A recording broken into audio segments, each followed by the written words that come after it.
Hello, guys. Happy Friday. It is Miss Balsarac, and this is going to be your little resource to help you get through your very first assignment. Everything that I'm going over, we went over in our live Zoom sessions today.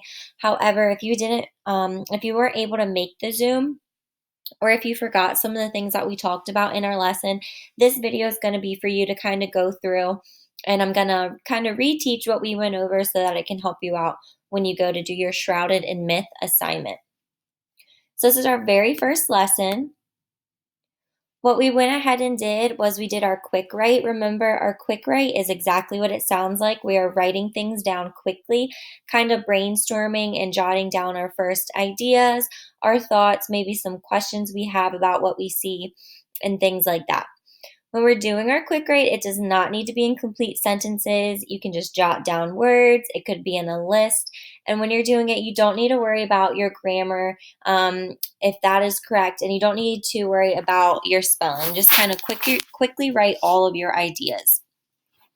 So for this quick write, what we did is that we took a look at this photograph here, and we took a second to look at it and see things that we noticed, things that we questioned. Maybe we were able to make some predictions. And then what we did in our live Zoom as a class is we did these collaborative boards, and we wrote down what our ideas were, and we talked a little bit about the photo. And then we went over our lesson learning targets. So our learning targets, we're going to have them for every single lesson that we do. And they're kind of like the goals and the things that we're working towards learning and being able to do on our own. So our very first target is that I can get the gist of the text shrouded in myth. The gist is an academic vocabulary word that we all need to be able to know, because I'm going to ask you to give me the gist of things later on in our lessons. The gist is the overall idea of what the text is mostly about. You're not giving me all the itty bitty tiny details. You're just telling me the main part, the main thing that had happened in what you read. So, for example, if I went to the mall yesterday and I bought new clothes, I bought 5 shirts and 2 pairs of pants, and then I ran into my friend from high school and we decided to get dinner. And then at dinner, I was able to meet her husband and her daughter. That's kind of like the step-by-step situation of what happened. If someone asked me, what was the gist of what you did yesterday? I would say, I went to the mall, I ran into an old friend, and then I went to dinner. So my gist was telling everything that I did, but kind of short and sweet. And I didn't get into the nitty-gritty details that I bought 5 shirts and that I met her husband or her daughter. I just told you mainly what happened in my day. So I was giving you the gist in that second example. I can identify unfamiliar vocabulary words enshrouded in myth. This is our second goal. What we're going to be able to do as we're reading is we're going to need to pick out the words that maybe we can read them and we can say them, but maybe we're not really sure what they actually mean or understand the meaning behind it. So we need to be able to pick out those types of words so that we can understand what we're reading later on. And then our last one is that I can collaborate effectively with my peers. This one's for our in-class discussions and our Zoom lesson discussions. We need to really be working on participating and having some really good discussions. If we were in the classroom face-to-face together, we would be working in groups on these lessons. We would be talking with our peers and sharing our ideas in class. So we need to really work on meeting this learning goal, even if we are online. And then another piece of academic vocab that we need to understand is the word annotate. If I say that we are annotating something or that I need you to annotate something, all I'm saying is that I need you to take notes. Or when you're annotating something, you're just taking notes on the text. You could be highlighting or jotting little ideas off to the side. Everything that you do in taking notes is the process of annotating. So for your lesson today, we are going to practice those things from our learning targets. So what you're going to need to do is to log into Google Classroom.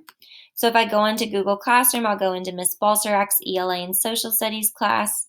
I see the assignment here, or if I look up at classwork, I see the lesson and the assignment here under Shrouded in Myth. So it has your directions here, and then if you click into the assignment, it also has your directions listed at the top. So what I need for you to do is to go ahead and read the whole entire story of Shrouded in Myth first. So you're going to read the whole entire thing to do your first initial reading. And then what you're going to do is you're going to read it again for a second time. This is called close reading, and you're going to read it a lot more closely and start to annotate or take notes of the text. So let's pretend I read the whole entire story once to get an understanding. And next, I'm going to section these off section by section and read first to identify any words that I do not know, and then second to write the gist of each paragraph. So if I look through this first section, I read a long, long time ago, even before Perseus was born. Okay, I see this word Perseus, and I've never really heard that word before, but I need to remember that there are things called proper nouns, and they are capitalized. So I've got Perseus, that's capitalized, Acraces, which is capitalized, and Argos, which is capitalized.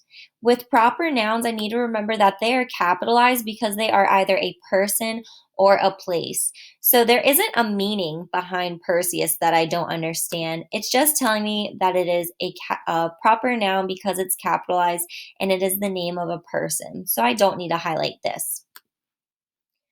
Perseus was born. His grandfather Acraces, the king of Argos, was given a prophecy.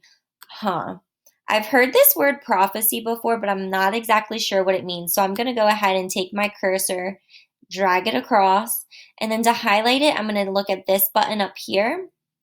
It says highlight color. I'll click on it and choose a color to highlight it, just so I know I need to come back and figure out the meaning behind this word. That he would someday be killed by his grandson. To protect himself from this fate, feel like I've heard that, but I'm not exactly sure. So I'm going to go ahead and highlight that one as well. The terrified king imprisoned his only daughter. I see the word prison in this word, so I kind of feel like I can figure out what it means, but I'm going to highlight it as well. He imprisoned his only daughter, Danae, in an underground dungeon so that she could never marry or have children. Certain that he would never be a grandfather, Acraces relaxed, but Zeus, the great father of the gods, had other plans. Okay, so I read through this section for a second time. I highlighted the words that were unfamiliar to me.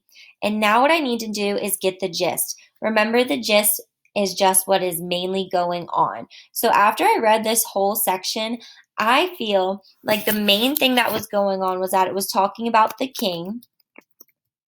So there was the king, and I think a very big portion in here, it was telling me that the king was terrified or the king was scared.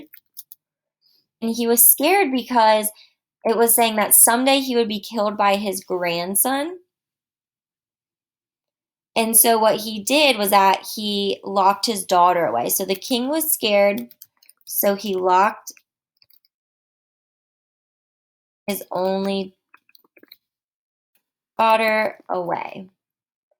There's this part about that she was locked away in an underground dungeon. I do not need to say that she was locked away in an underground dungeon because if I wrote that, that would be giving me the itty bitty details and I just need the main idea. It also told me that he was relaxed after he did that. I really don't need to put that. That's another detail. Or even that Zeus, the great father of the gods, had other plans. Those are just little details. They're not the main thing that was going on. If I need to remember what I read, I can just look back at the gist and be like, oh, yeah, I remember the king was scared, so he locked his daughter away and all that fun stuff. So what you're going to be doing for your assignment, you have your directions here to help you through.